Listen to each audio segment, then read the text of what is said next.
You know what I paid for that thing? Can't make it. Huh? Yeah, it's like $200, right? 3. Oh. Yeah, yeah. Wait, what did you, have- Pepco's Well, running it? Pepco's doing the thing. Yeah, but I don't have Pepco. Oh, yeah, so you can't get it. I can do You you. live in Virginia. How many, I think you're allowed to have 2. how many on your house that you have thermostat? This one. Yeah, you should definitely do that. And you get an electrician to put it in. Yeah. I heard it's. Audio check, 1 2, audio check, 1 2. No, it's not. Audio check. I think it's just 3. Did you Oh, it doesn't. You need an audio audio doesn't check? go? Yeah, would you mind? Yeah, No, it should. no, no. You should have audio through here. You guys will do audio? Audio check, 1 2, audio check, 1 2 3 4 5 6 7 8 9 10. Audio check. Thank you. Yeah.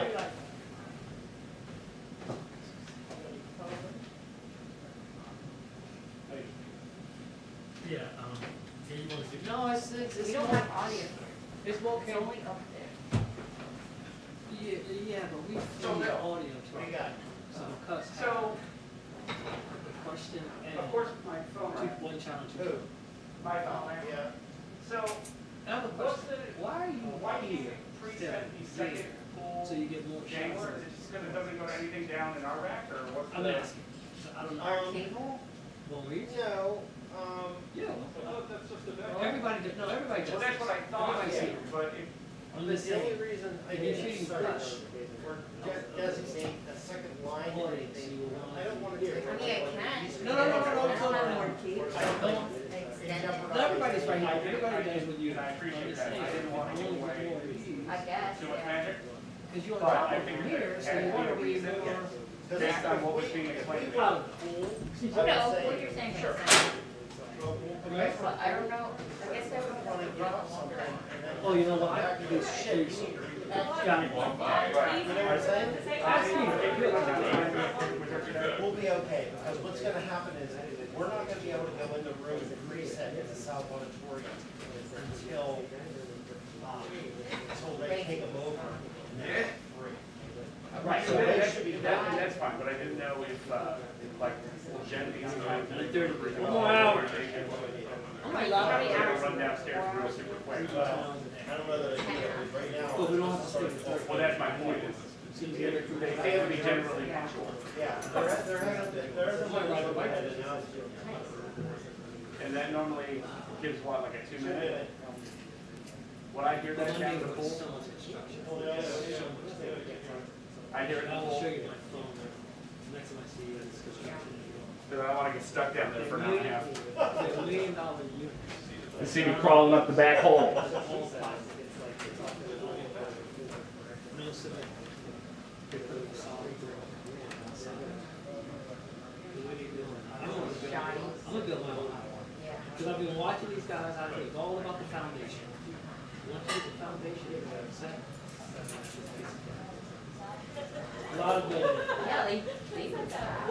Yeah, once you get the foundation, it's all, you know, pre-shipped, these size. Yeah, it's cookie cutter, all Yeah. those times. Yes, yes, Yeah. yes, it's all part of it. All right, I'll let you know. Okay, I'll see see you you, I'll see you next time. I'll see you. next time. In a year. A year.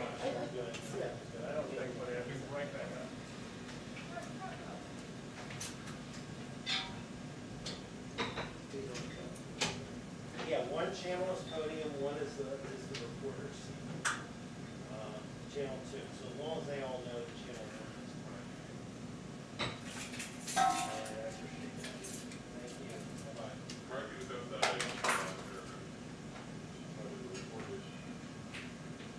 Yeah, yeah, I mean, that's all I didn't want to get into.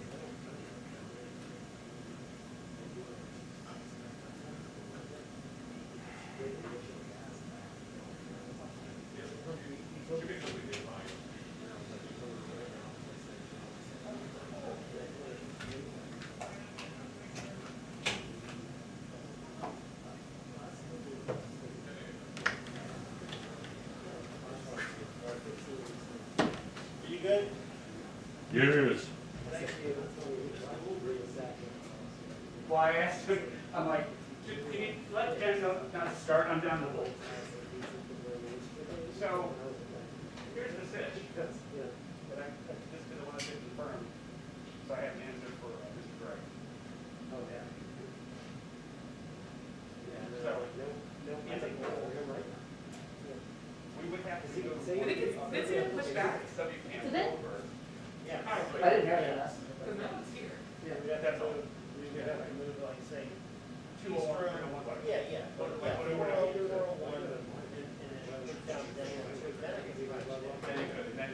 rule two would effectively be on that you can't form an agreement. I just don't want to,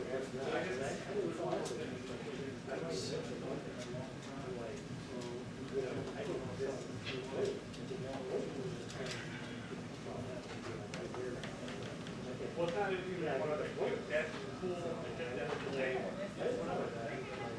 It's just a straight line, that one's a straight line down, it will be faster. Well, we get like a So I do like 400 over to number two. But I just wanted to make sure that I wasn't misinforming no one.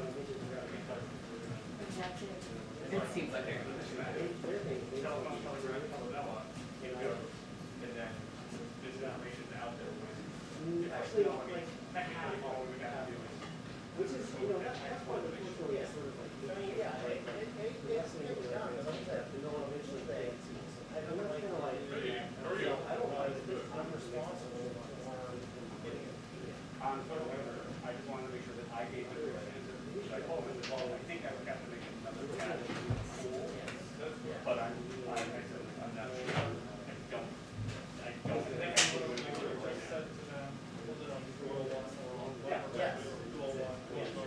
Yeah, if you would have gone down and made that. Okay, I just figured since it was here, and very few of us were really understanding. I know. But if you send it line for Yeah, like I can't really. No, I know. Right, well, I know you. They can make it less noisy in here. It's amazing what unplugging cooling fans. Yeah. I mean, let me rephrase that. Unplugging cooling fans that weren't really working to begin with, and then when I cleaned them, started working, but.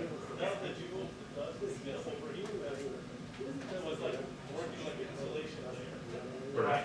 Well, at least the plain milky plastic will grip over here. And then that back corner. So.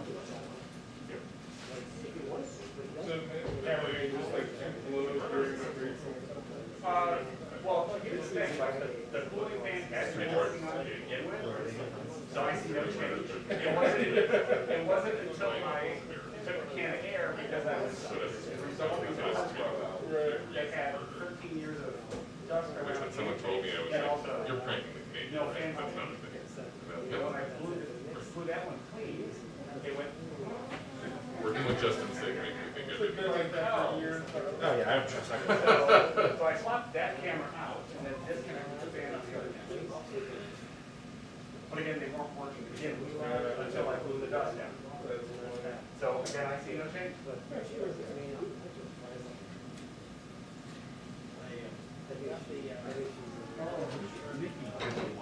I see him. This is right, Floyd. No, it's not. You still have it? Yeah, we do, yeah. It's so, literally, my partners have. How busy is your hotel here, John? They pay rent to store stuff. Oh, okay. So it's making money. Where is it? Oh, so it's Yeah, so, yeah, it's kind of. It's better now. Well, yeah, for any of my involvement, Yeah. I mean, but there's always some really good, like, creatively tuned spaces being around there. Yeah, they're all And right. really, that's my thing, is like, That's the file now, but I'm a driver, like, there used to be a Gary Lenson's house that had at least not here, where they would do like art shows, they do, like retired sessions and stuff. And the guy was running it for so long, it just got to be like, I'm tired of it, and just stop doing it, and then now we'll like occasionally rent gear from his house, but that's basically it. So, Oh, okay, yeah. That's nice.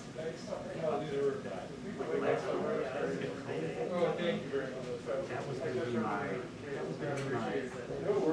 you know, get their fourth string Yeah. of income, and then, you know, we could be, they move anybody.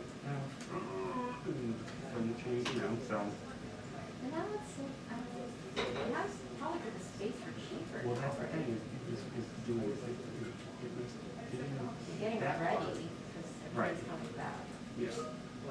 But then there's still gonna be that little bit of, you know, how many people do you wanna try to put, you know, in space, but it's still something that I really want to do, is I have a bigger outlet. Oh, yeah, like, if you can yourself actually build all that stuff. That's that one. Well, I mean, and I have the interest of other people that have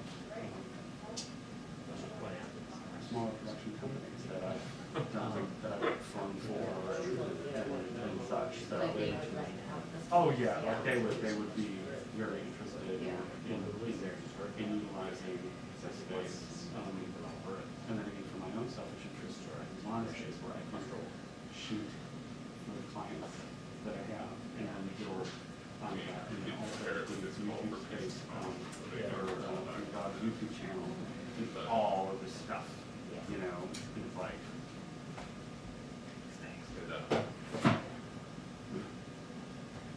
Okay. No, send me some links if you find me building. Fran, it's even funnier than we're All like right. in See line ya. with each other. I know, I think she was going on it. And I think we're the only women. Yeah. But she was wearing her. Then there's the Hey, good, how are you?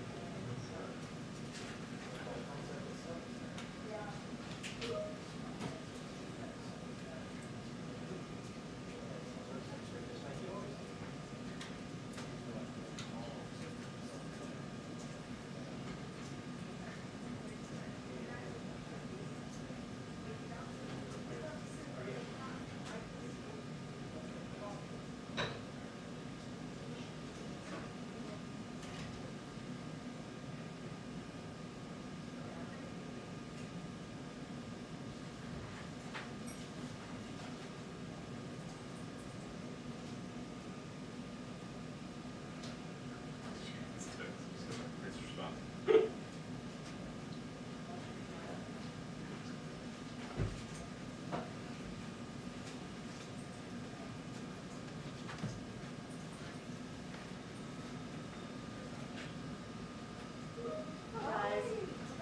Let me ask you guys a weird question. I know you've had to answer this before.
never mind the morning slot, but like, I wouldn't say always, so I definitely had to move up my schedule some. Yeah.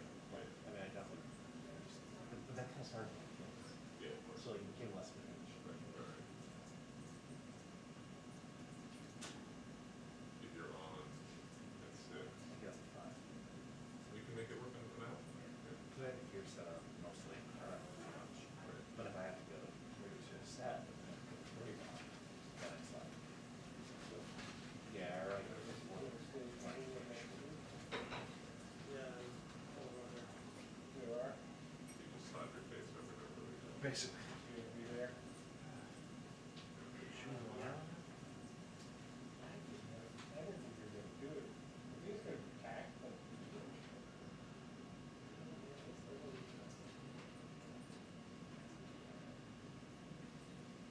Look at Cruz in New York, yeah.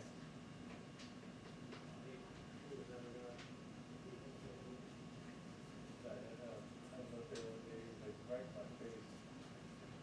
I was doing an argument. And I was like, you don't wear a mask. I'm wearing a mask, I'm fully vaccinated, feel like, just get out of here.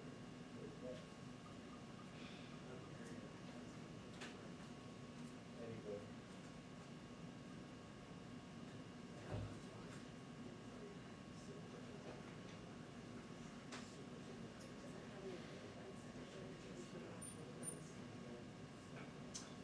No, he's got the virtual, what is it? Virtual tour. I've never read that, and it's like, that's So now she got it. Does she believe she has it, or she thinks? Oh, she's aware now. 45 p.m.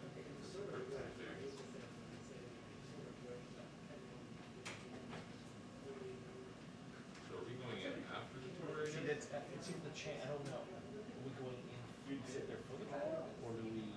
Well, probably afterwards. Dingleberry. Yeah. Remember, we got the key. Then this kind of stuff. We're all, I told the other buses, we like, we need to get ready for this.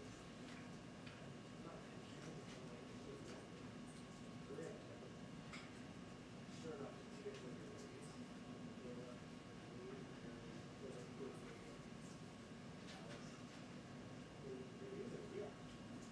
Who? He's all right now.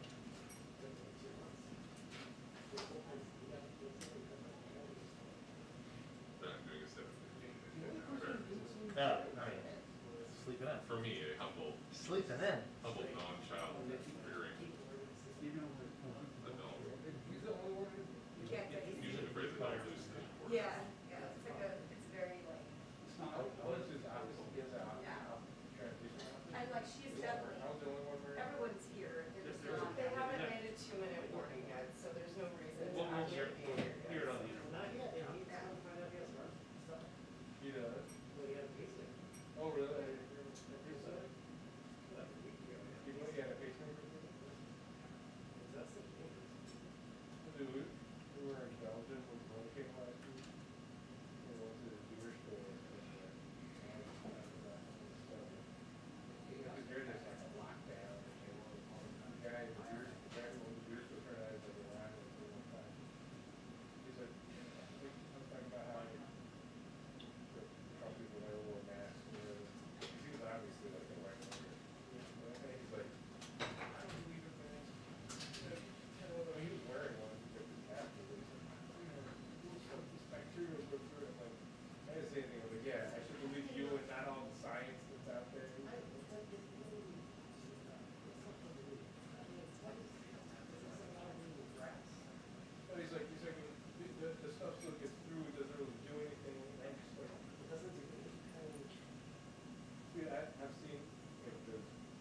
basing this on? Your instinct?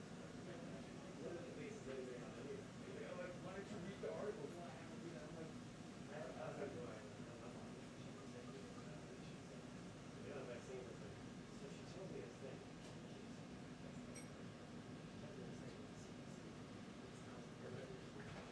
right back. Take a long step around. Okay.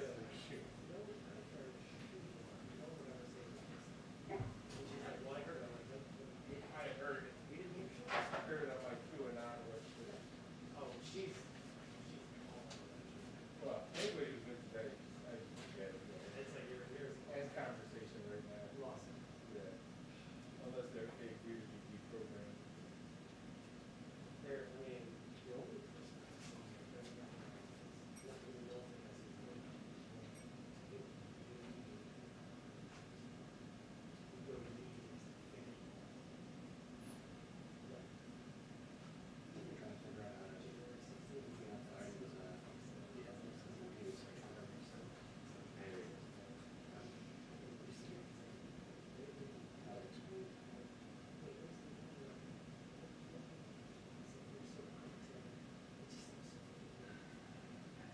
I wish I could be extra last time on top. Yeah.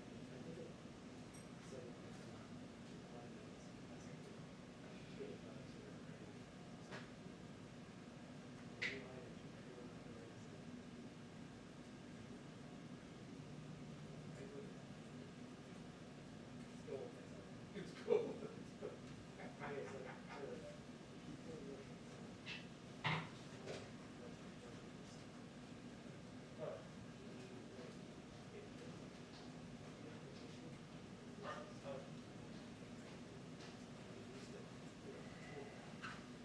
Just leave you that out.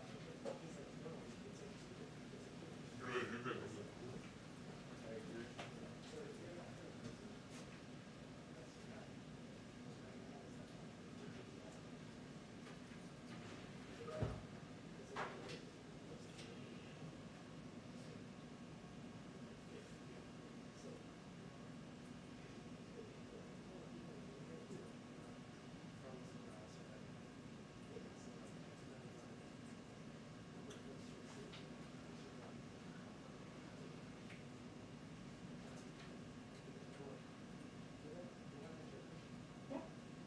You have to get past that.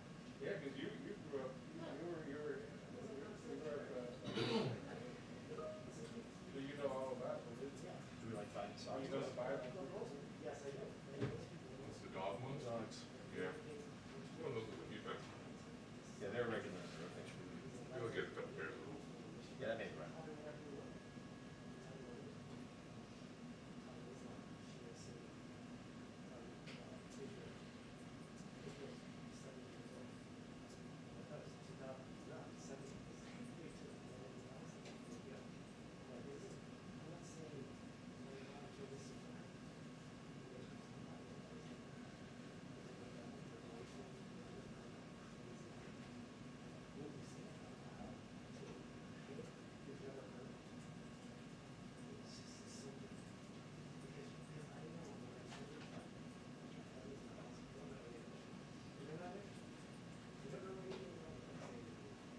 You thought I had Mark with the actual words of the Bible. The words of the stories.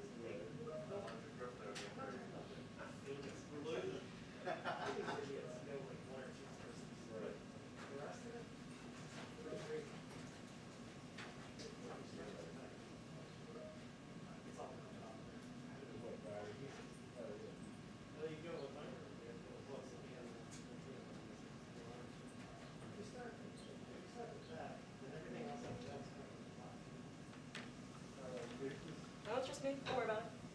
You want to answer some questions? No. Thought about it. No problem.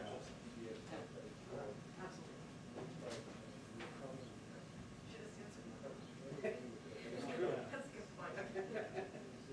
No, I know the phrase, obviously. This is French pilot who built his own airplane. He flies around South Sudan. He's the most amazing back in there. So I never seen it. He shows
speaking in tongues. Yeah, I don't. I mean, Maybe she calls it.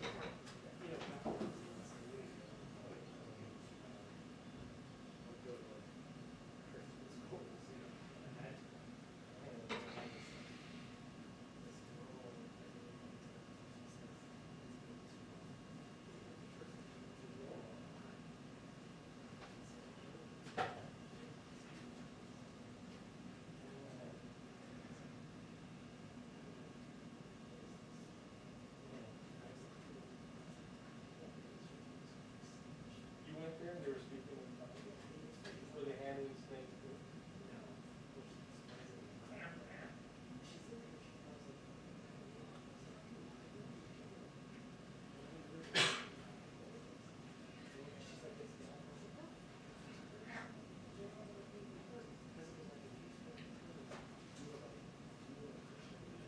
Because you're communing with God, right? I saw, what was that? That was going on across the street one day.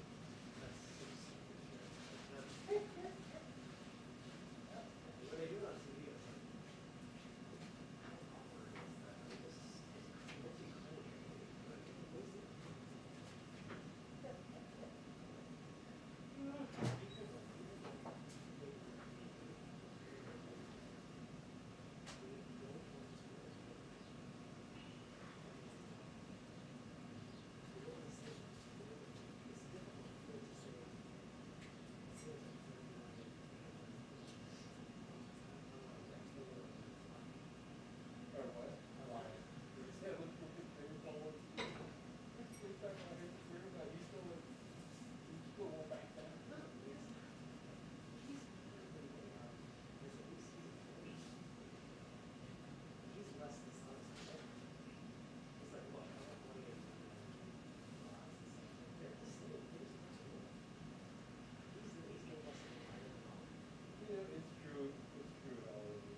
Somebody said socks.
Okay, great, thank you so much.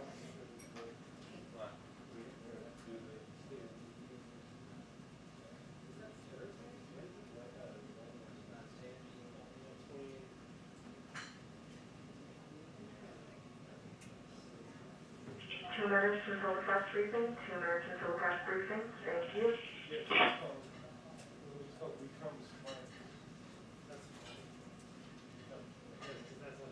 Yeah, exactly.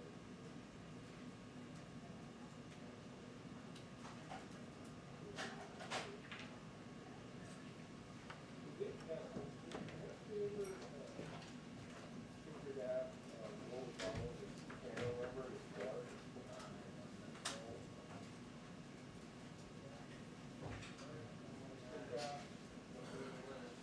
What's this game? Oh, yeah, it was in the rose garden. I'll put it in the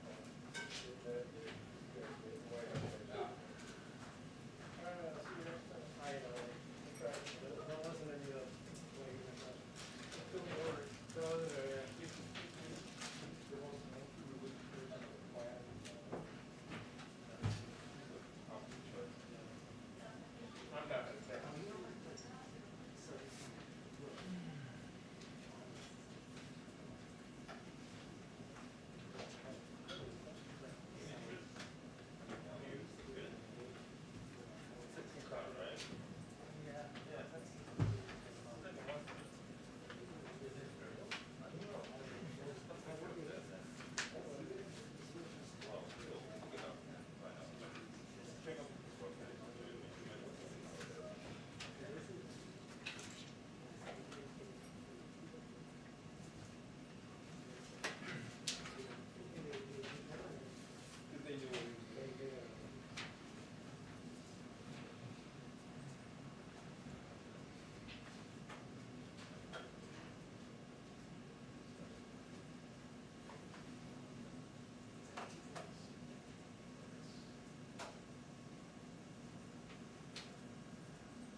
Hi, everyone. Good afternoon. Right. Secretary Fudge would have been impressed with that response this morning. We're all awake. A couple of items for all of you before we get started. This afternoon, the president will take a virtual tour of a Proterra electric bus and battery manufacturing plant in Greenville, South Carolina. He'll be joined by the Republican mayor of Greenville, Knox White. Knox White is his name, sorry, underscoring the bipartisan support for the clean energy infrastructure investments in the American Jobs Plan. During the visit today, the president will make 3 stops around the manufacturing plant and speak to employees about different aspects of the company's work, including battery installation, body assembly, and final inspection of the buses. The American Jobs Plan includes a total of $45 billion to accelerate the adoption of zero-emission transit buses and school buses to achieve the president's goal for all U.S.-made buses to be zero emissions by 2030. This includes $25 billion for zero-emissions transit vehicles and $20 billion for electric school buses. There are currently 475,000 yellow school buses, that sounded like a lot to me, that serve 25 million children, and 95% of them are powered by diesel. And there are nearly 85,000 transit vehicles, including buses, that still run on diesel or gas, which are linked to asthma and other health problems that hurt our communities. So replacing these buses with clean technologies will create good jobs, support domestic manufacturing, tackle a major source of greenhouse gas emissions, and improve the health for many around the country. Also this morning, our COVID coordinator, Jeff Zients, had his weekly call with governors. He announced that this week, 28 million doses will go out across channels, with the vast majority going to jurisdictions. This is consistent with last week's allocation. He also reminded the governors that there is a significant amount of vaccine supply in the system, and the federal government stands ready to help states put shots in arms as quickly as possible. With that, Jonathan, why don't you get us started? Thank you, Jen. Just a few minutes ago in the Oval Office, the president spoke about the trial of Minneapolis police officer Derek Chauvin. He says, quote, "I'm praying the verdict is the right verdict." And he says, "I think it's, quote, overwhelming in my view." So I have a couple of questions on this, if we could start there. What precisely did the president mean? What is overwhelming? And does this mean the president thinks the police officer should be convicted on all counts? Well, the president has clearly been watching the trial closely, as many Americans have been. He was also moved by his conversations with the family yesterday. He knows the family, and as somebody who has been impacted by grief himself, that was a large part of their conversation, the conversation he had just yesterday. As he also noted, the jury is sequestered, which is why he spoke to this. But I will expect that he will weigh in more further once there is a verdict, and I'm not going to provide additional analysis on what he meant. You're not able to clarify what is overwhelming, the evidence, the case presented by the prosecution? We're not going to get ahead of the outcome. I expect when there is a verdict, he will have more to say. Okay, well, as you say, the president made note that he only spoke out today because the jury was sequestered. But of course, everyone else in Minneapolis and around the country could hear what he said. They'd be in a position to hear what he said today. We know there are worries about unrest. Is there now concern that the president's words could add to that if the, quote, right verdict is not reached? Well, first I would say that regardless of the outcome, the president has consistently called for peace. And our focus, as we are working with state and local authorities, is on providing the space for peaceful protest. And that will be consistent regardless of what the outcome of this the verdict is. Okay, and then one more on this. The judge overseeing the case was in pretty harsh language yesterday, sort of asked politicians to not weigh in on the matter. Is there concerns now that the president's comments could be grounds for an appeal or even causing a mistrial? Well, I wouldn't. I think those were comments the judge made yesterday. Again, the jury is sequestered, which the president also noted in his comments. He certainly is not looking to influence, but he has been touched by the impact on the family. Hence, he called the family yesterday and had that discussion. And again, I expect he will weigh in further once there is a verdict. Go ahead, Kristen. Thank you, Jen. Just to follow up, the president has talked about the importance of an independent judiciary. Why is it appropriate for him to weigh in on the verdict, even though the jury is secluded? I don't think he would see it as weighing in on the verdict. He was conveying what many people are feeling across the country, which is compassion for the family. what a difficult time this is, what a difficult time this is for many Americans across the country who have been watching this trial very closely. The jury is sequestered. That is different from where things stood just yesterday, and he noted that in his comments as well. He did call for the right verdict, though. Why is it ever appropriate to have any type of characterization before the jury has a say, especially for the president of the Again, United we're States? going to wait for the jury to come to their conclusion, and that is when he will have more extensive remarks about the outcome. This administration, this president has been very clear in condemning rhetoric that it sees as adding to a climate of discord. Is it a double standard to not condemn or speak out against the comments by Maxine Waters, even if she didn't mean to imply violence? Well, first I would say that the Congresswoman has provided further clarification of her own remarks, and I would certainly point you to that. And if we're looking in this scenario, we're looking at a family who has lost someone. They've just watched a trial. They've seen the video play over and over and over again. Families across the country have watched the trial, watched the video play over and over again. Clearly, the impact of trauma and the exhaustion is on communities of color around the country more than it is on others. And the president recognizes this is an extremely painful issue, and of course, sympathizes with everyone who feels the grief of George Floyd's passing, as well as the killings of so many other people of color at the hands of law enforcement. And, I think having a conversation with his family yesterday, as someone who has been through trauma himself, that was a big part of their conversation, as I believe George Floyd's brother also conveyed.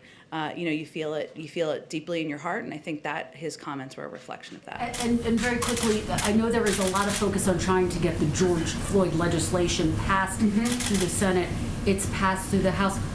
Where does that stand, and will the president move that effort up in terms of his list of priorities, particularly as he approaches his 100th day in office? Well, first I would say that addressing policing across the country, addressing what he feels, racial injustice, what he feels is one of the 4 major crises we're facing as a country, continues to be a top priority for the president.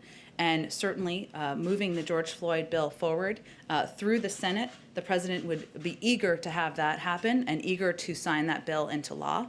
And he is not only kept abreast of it, he remains engaged in it with his team here and also directly.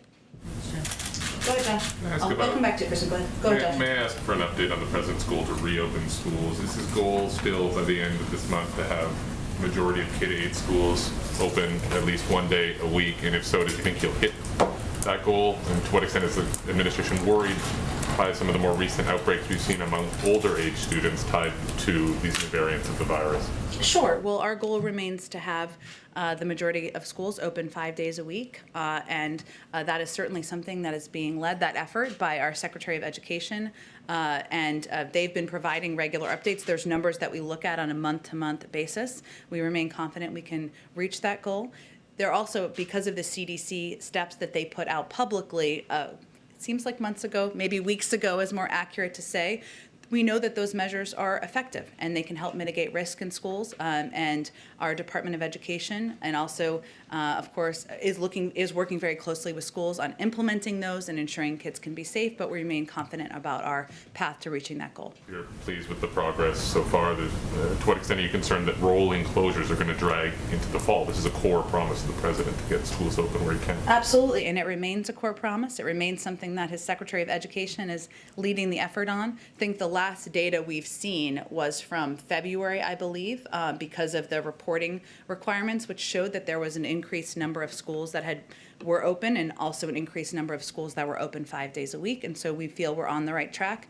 And these mitigation measures, including wearing masks, including taking steps to provide social distancing opportunities, the money that's going out the door to schools and school districts that need that assistance, are going to help us continue to make progress. And with regards to your comment around the call with governors today, as you know, of course, the production of J&J has been relying on that one plant in Baltimore coming up.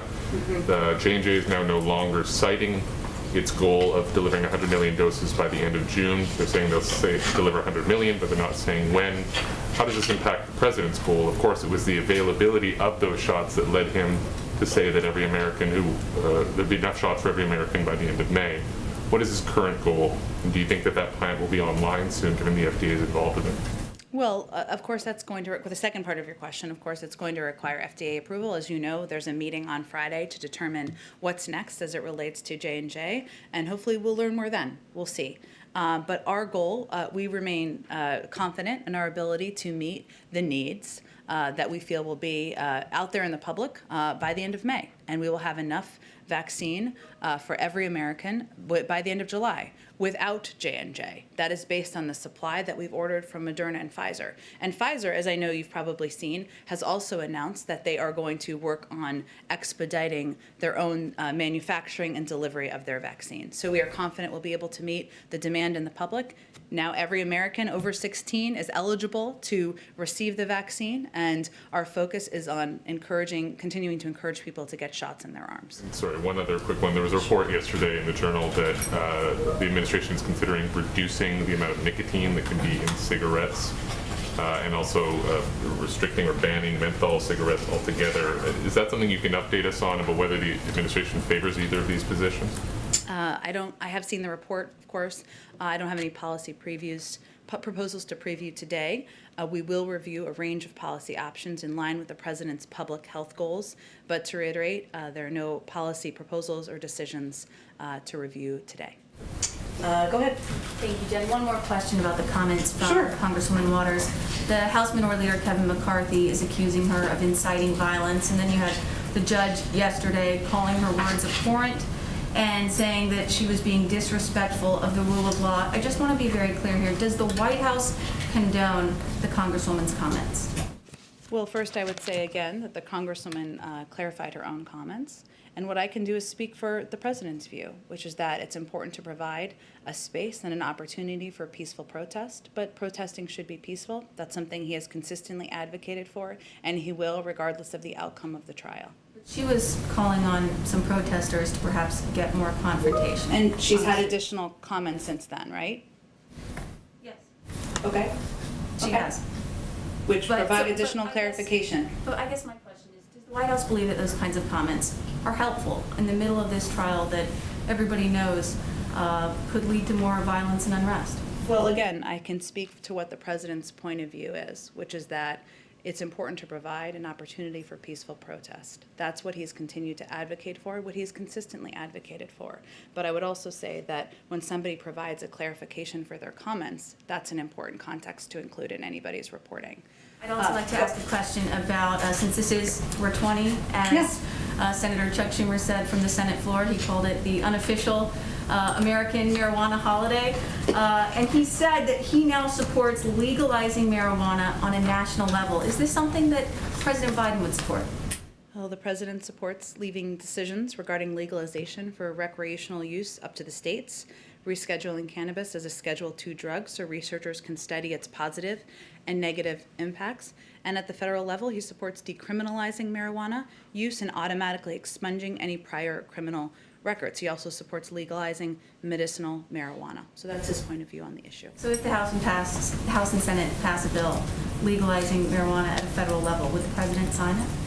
Well, I just have outlined what his position is, which isn't the same as what the House and Senate have proposed, but they have not yet passed a bill. Go ahead.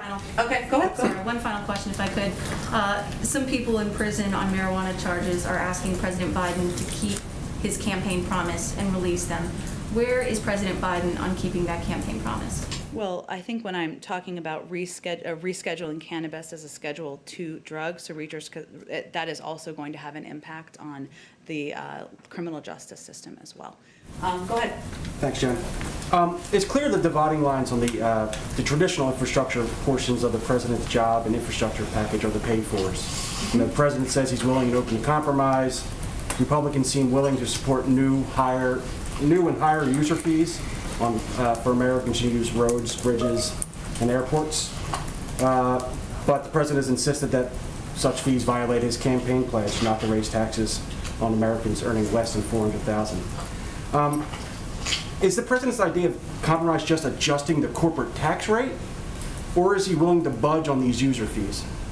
Well, first, the president's pledge, which you touched on, which he outlined on the campaign, and he's reiterated since, that he's not going to raise taxes on people making over $400,000 a year. He's not going to budge on that pledge. So that is a line in the sand for him. But this package and this proposal is really about creating millions of jobs. It's about investing in and modernizing our nation's infrastructure. It's about ensuring that caregivers have the support they need. It's about providing broadband access to Americans across the country and leveling the playing field. That's what the discussion should be about. He believes it should be paid for, and there are really two options. Either you put the burden on the backs of corporations that can afford to pay more, or you put the burden on the backs of the American people. He's happy to have a debate about that particular issue. Cool. Democratic lawmakers are calling on the Biden administration to scrutinize potential bank mergers more aggressively, arguing the Justice Department has approved too many, leading to higher fees for consumers and reduced access. Is the White House looking at this issue, and does it share those lawmakers' comments, concerns? Well, we've certainly seen the comments, and the president supports competitive markets and thinks robust competition is good for consumers and for innovation. He has appointed and will continue to appoint highly qualified people who are focused on vigorously enforcing our antitrust laws. That's one of his objectives he looks at. Of course, the Department of Justice, which handles these mergers in collaboration with the banking agencies, are probably the right sources to look to for additional content or comment. Sure. And last question. There have been at least 3 fatal crashes attributed to U.S. Tesla drivers using autopilots. The NTSB has urged regulators to be more aggressive in overseeing that technology. Is the White House engaged on this issue, and do they share the opinion of the NTSB? Well, I know the Department of Transportation, as you noted, is aware of these incidents involving Tesla vehicles, and that the National Highway Traffic Safety Administration, otherwise known as NHTSA, immediately launched a special crash investigation team to investigate the crash. They're actively engaged with local law enforcement and Tesla to learn more about the details of the crash, and will take appropriate steps when they have more information. And of course, they remain in touch as appropriate with our teams on the ground and teams in the White House. But does the White House have any concerns or anything specific? Well, it's appropriate for it to be handled through NHTSA and NTSB, so that's where it's being handled. Go ahead, Caitlin. Thank you. Yesterday you said the White House did not want to get ahead of the jury's deliberations, but of course the jury is still deliberating. So what changed? Well, the jury is now sequestered, which is a significant change, and certainly we want to allow them the space and time to consider and make a decision about what they believe the verdict should be. Does the president still feel that he can come out after the verdict and, regardless of what it is, tell people to accept it, given he's weighed in on what he thinks the verdict should be? Well, again, I think anybody who's been watching the president, and you guys are probably tired of me saying that his position is that he believes there should be space for peaceful protest. He's been consistent in that. That will be his point of view, regardless of the outcome. That is what we've been communicating publicly, but also locally to mayors, to governors, to local law enforcement, as we're communicating in preparation. So that's consistently been his view, and he'll continue to advocate that regardless of the outcome. And so what made him want to weigh in today on this before the verdict has come down? Well, I think he was asked a question, if I followed it closely. It was my question, but I asked him what his message was for the Floyd family, not what he thought the verdict should be. Well, I think, Caitlin, he obviously has been following this trial quite closely, as many Americans have been. He has been, was obviously impacted by his conversation with the Floyd family yesterday, as somebody who has lived through loss and trauma himself. And he certainly has his mind and his heart on what is happening around the country as people are digesting and watching these videos and watching this trial go forward. So he knows the jury is sequestered, as he noted in his comments, which is certainly a different place from where it was yesterday. And who is he consulting with about what his response should be after the verdict does come down? I know we talked about speaking with state officials and local authorities, but who are his advisors that he's speaking with about the right way to respond to the verdict, regardless of what it is? I think that's something that will come from the president's heart, and he will be prepared to speak to it in some form or another. I don't want to get ahead of what that format will look like when we know what the verdict looks like. Okay, and my last question, the U.S. ambassador to Russia is now coming home from consultations, of course, amid a pretty tense week with Russia. Is he going to be meeting with the president, and can you confirm that, yes, he will be going back to Russia? Yeah, that is absolutely the intention. He's returning home this week to visit his family. He hasn't been home in about a year, I believe. Meet with members of the new administration with whom he's not had a chance to consult with since he agreed to continue serving in his post, and he'll return to Moscow soon. Does that include a meeting with the president, though? I'm not aware of that being on the schedule, but it's primarily to meet with new members of the team as the administration has turned over and there's new personnel at the State Department, on the national security team, et cetera. Go ahead. Yes, the president spoke with the Floyd family yesterday. He talked about the trial today. What does he see as his role or responsibility as president during these deliberations and then perhaps as a verdict comes down?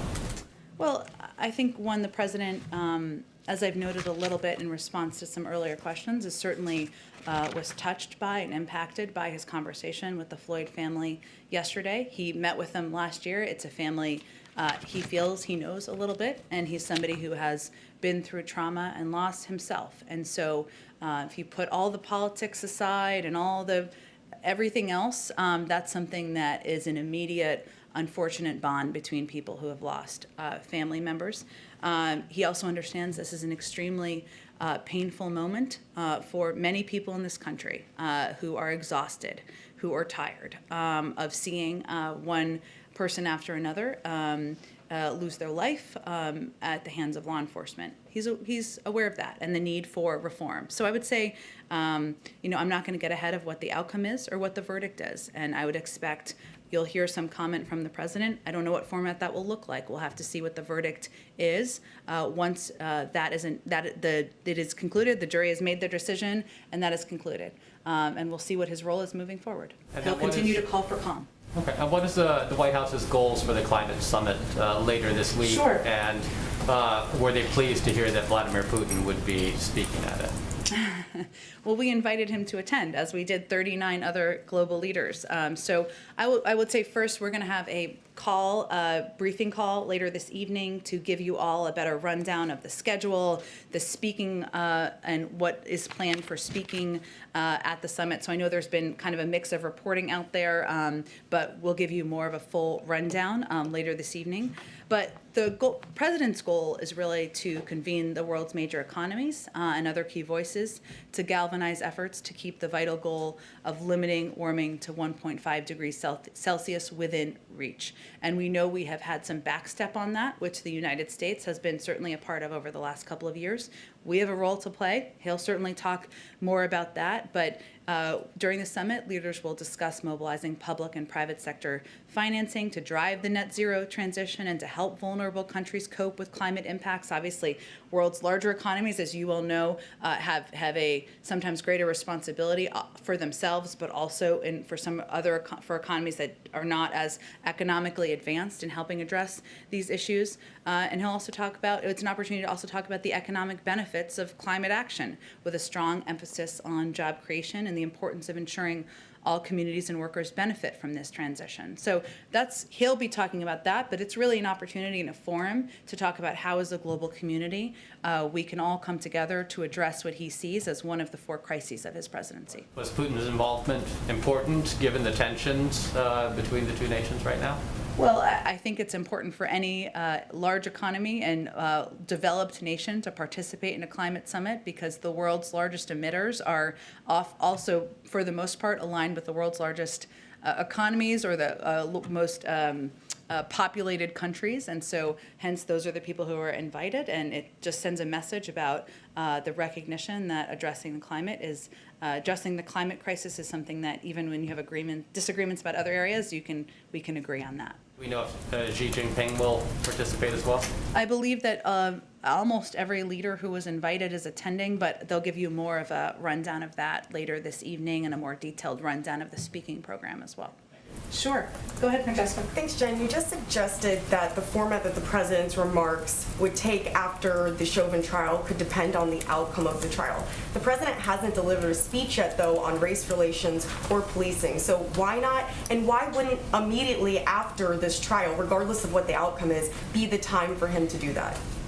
Well, first I would say again that addressing race relations and improving equity in this country is central to his presidency and central to his focus every day. And his actions, his policies certainly play that out. I'm not going to get ahead of what the outcome of the trial will be. And I'm just attempting to set an expectation about that we'll decide what's appropriate and what the country needs to hear once we know the verdict and once we see the outcome. You also said that he had been engaged directly on policing reform legislation. Has the president picked up the phone and called any Senate Republicans, such as Republican Senator Tim Scott, about policing reform legislation? I don't have any calls to read out for you, but I can tell you that in his conversations with Democrats and Republicans, and he's spoken with many of both, he talks about a range of issues. I'll also say that a lot of the work on the George Floyd Act is happening on the Hill. And the negotiations between members of the Senate, you referenced Senator Scott, obviously Senator Booker is playing a vital role. They're going to have to work together with other members of the House to determine where there can be agreement and what an outcome can look like, and if they can come to agreement on that. That's the status. The president would love to have a bill come to his desk so he can sign it into law. Well, last summer, policing legislation stalled because they couldn't come to a consensus on issues like qualified immunity, no-knock warrants, as well as bans on chokeholds. So what is the president's position on qualified immunity, and does he think that Democrats should agree to pass legislation that perhaps doesn't ban no-knock warrants or ban chokeholds, but would restrict their use in some capacity, such as limiting federal funding or something like that, in order to get Republican support for that bill and get a bill passed into law? Well, we're going to allow Democrats and Republicans in the Senate to negotiate amongst themselves about what they think a final outcome or a final agreement could be. And we're certainly hopeful that they'll make progress in that, and the president is eager to sign policing reform legislation into law. And certainly we recognize it stalled last year. There's been work since then, and we're hopeful that the president will be able to sign a law. I can tell you that there are a number of steps that he has taken that he can take as president and his Department of Justice can take. And during the campaign, he emphasized the importance of the Department of Justice using the authority he spearheaded as a senator to investigate systemic police misconduct. That doesn't have to wait for Congress to act. And last week, Attorney General Garland reversed a Trump administration memo that limited the use of consent decrees with respect to investigation of police departments. The president also pledged to appoint DOJ leadership that would prioritize pattern or practice investigations. He has 2 critical nominees pending who would do exactly that, Vanita Gupta and Kristen Clark. He, of course, supports, as I already noted, the George Floyd Act. He has also called in his initial budget for increasing funding for the Department of Justice's Civil Rights Division by millions of dollars in order to advance accountability and reform for abusive police practices. And finally, multiple states have taken action. Is it enough? No, it's not enough. He wants to sign federal legislation into law, but his own administration has taken steps, even while that legislation is working through the negotiations that happen in Congress. Do you have, and I know you need to move on, but can you share with us what the president's position is on qualified immunity, no-knock warrants, or chokeholds? I don't have anything new to share with you from what he said on the campaign trail. I'm happy to provide that after. I'm sure you're familiar with his views. Go ahead. Hi, thanks, Jen. Following up a little bit on a question earlier, President Biden still opposes the legalization of marijuana. You outlined what he does support, but why does he still oppose taking this step? At this point, public polling indicates about 2/3 of Americans support legalizing marijuana. The Senate leader in his own party obviously is pushing for it. Huge numbers of elected Democrats, many more states are pushing forward with marijuana legalization. Why is he reluctant to sort of take that final step and support legalization? Well, as you know from covering this, rescheduling cannabis as a Schedule II drug would allow for researchers to study its positive and negative effects. He wants to look at that. He, of course, supports decriminalizing marijuana use. He supports leaving decisions up to the states, and he supports legalizing medicinal marijuana. But he'll look at the research once that's concluded. But right now, he's still reluctant to. Why is he still reluctant to support legalization despite the movement that's happening towards it? Well, of course, we understand the movement that's happening toward it. I'm speaking for what his position is and what's long consistently been his position. He wants to decriminalize, but again, he'll look at the research of the positive and negative impacts. And then on a related note, yesterday the House passed the Safe Banking Act, which is meant to in states where cannabis is legal, let businesses use the banking system legally there. I noticed that bill passed with a very big bipartisan majority. Half of the Republicans supported it. There was no statement of administration policy on that bill. Does the president support it? It's a good question, Kevin. I'll have to check on it, and we'll get you a comment after the briefing. Happy to. Go ahead. Thanks, Jen. On refugee policy, you were asked on April 1st about why refugee flights hadn't continued and the president not raising caps on refugees, and you were asked whether it had anything to do with the situation on the border. You said, quote, no, it's not related to that. Now, of course, the president referenced the border directly in his explanation over the weekend. You mentioned it yesterday. So how do you square those two explanations, previously saying the border was not a factor and then now saying that it is? Well, let me walk you back a little bit to the last few months. I will do this briefly, I promise. Josh's eyes are glazing over here as I'm just kidding, as he's worried how long I'm going to talk here.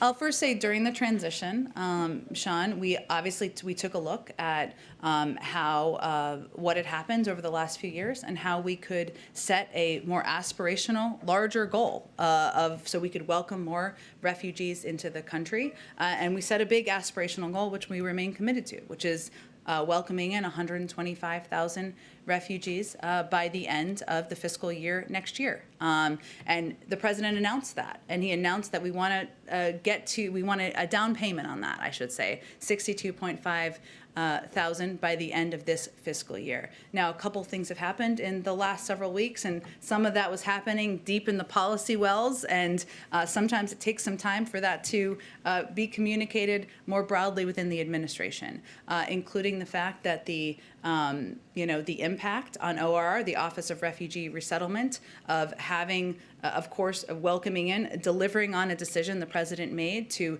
treat children as they come across the border humanely and ensure they are treated in a safe manner, has a way on the system, including the Office of Refugee Resettlement, including personnel and including funding. That is a factor, but some of that decision making is happening and kind of people, at the Office of Refugee Resettlement in ways that maybe, I wasn't communicated to about it at that time, but it happened over the last couple of weeks. And in that time, I should say, this month, just this month, so recently, probably since I made those comments, HHS transferred $850 million from the Public Health and Social Services Emergency Fund and $287 million from other departmental accounts to the Unaccompanied Children Program in order to ensure we can treat kids with humanity and ensure they're safe. These transfers were made using the HHS Secretary's Standing Transfer Authority and have no impact necessarily on the refugee program, but it's funding from the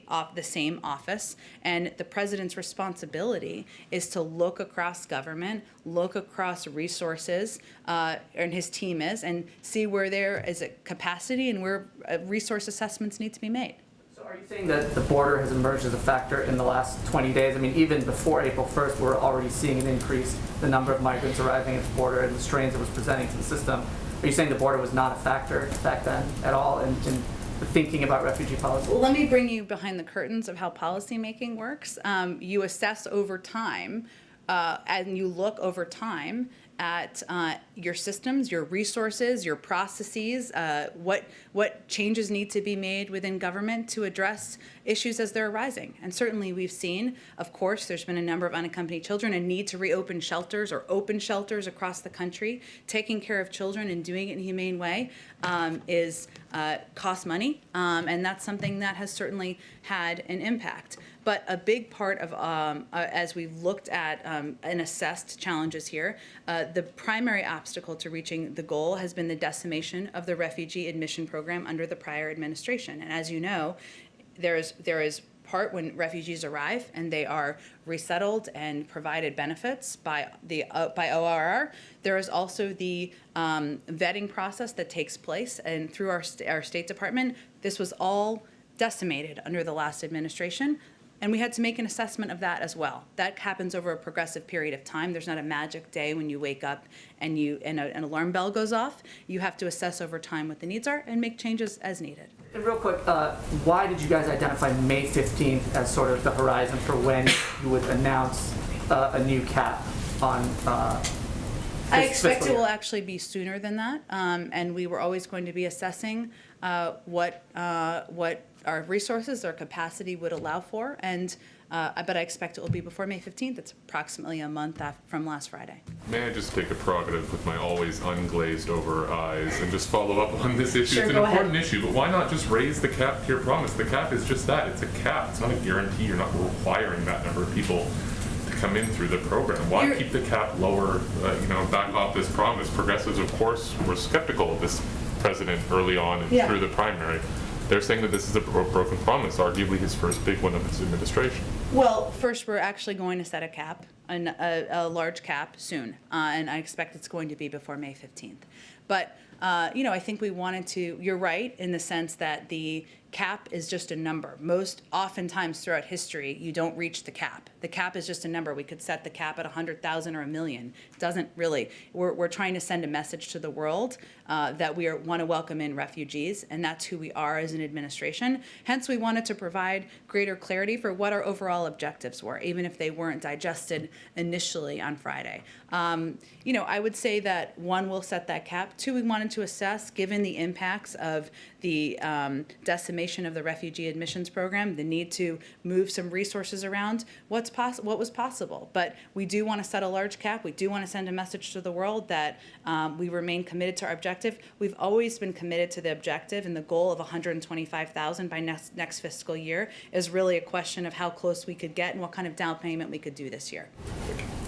Go ahead in the back. Thank you, Jen. So just a quick clarification. When the president said, quote, "it's overwhelming," a few hours ago in the Oval Office, did he mean the evidence against Derek Chauvin was overwhelming? I think I've answered this question a couple of times. Okay. Go ahead. You have another question? I do. Still on the same topic, but as far as a response to the verdict, Sure. is a trip to Minneapolis on the table, and would he consider joining a demonstration? Well, we're not going to get ahead of what the outcome or the verdict is, and we'll make an evaluation about what the country needs at that point in time.